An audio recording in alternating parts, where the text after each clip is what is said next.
তো হ্যালো বন্ধুরা, welcome back to my blog video. তো কেমন আছো সবাই? ভালো আছো? আর আমি খুব ভালো আছি। আর সকালে তো কাজ করেছিলাম, গোবর দিয়েছিলাম ঘরে। তো এখন কাজ করব। দেখো এগুলা কাপড়, এগুলা সাফা করব। অনেক দিন ঘরে পড়ে রয়েছিল, তো আমি তো ঘরে ছিল নাই।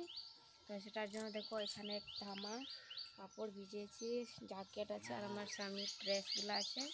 আর এটা দেখো, এটা হচ্ছে আমার শাড়ি। এটা আমার যখন বিয়ে হয়েছিল তখন আমাদের ঘর গেছিল, ওখানে আমার মা এটা কিনে দিয়েছিল। এই শাড়িটা দেখো কত সুন্দর লাগছে। আর আমার ভয়েসটা একটু ভালো শুনবে না কেন, আমার তো মাইক্রোফোন নাই এখানে যে লাগায় মাইক্রোফোন, সেটা আছে কিন্তু এই মোবাইলে সাপোর্ট করছে না। তো আমাকেও সাপোর্ট করো একটু, যে তাড়াতাড়ি আমিও ইউটিউব থেকে টাকা ইনকাম করি। তো আর নতুন একটা ফোন কিনবো, তো তারপরে সেই মাইক্রোফোন দিয়ে কথা বলবো, তো আরও ভালো লাগবে ভয়েস শোনার। তো ঠিক আছে, বেশি বলছি না, এগুলা সাফা করি তাহলে। এটা ধর না, এটা একটু ভারী আছে না।